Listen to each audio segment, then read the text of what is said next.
ba si Ben? Oo sir, pero bilisan lang natin sir, kaya mo nakakita sa akin.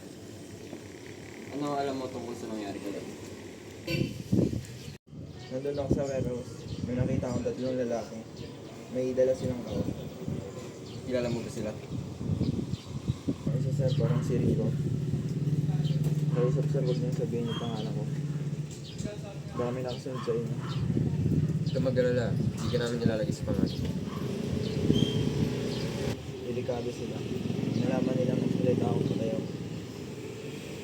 Malaking tulong na mga sinabi. Sige na. Ingat ka.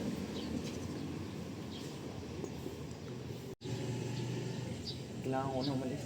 Sana hindi nasundan si sir.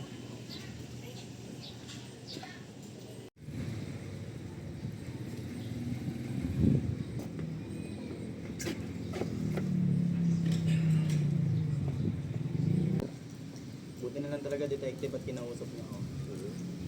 Kung tutuusan ako lang nakakalam ng buong. Ha?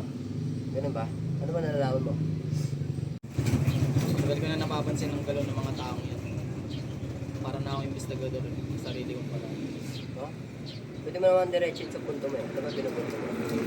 Sige na nga. Yung suspect, madalas pupunta sa warehouse. Tuwing gabi doon sila nagkikita. Sigurado ka? Oo naman. Kung wala, hindi ko malalaman ng pupunta. May iba ka pa bang nalalaman? Marami pa, syempre. Pero kailangan ko munang makinig. Hindi basta-basta ang impormasyon ko. Kung ganun, gusto mo punta tayo sa stasyon na natin pag-usapan.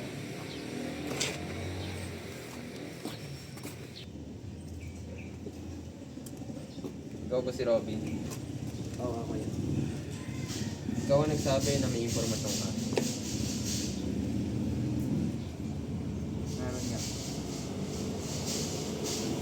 Ano ang gusto mong kapalit? Mabilis lang ako usap, sir. Pera lang kailangan ko. Depende yan sa halaga ng impormasyon.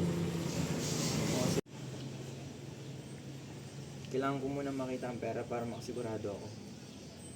Oh, check mo. Naglalaman yan ng limpak na pera.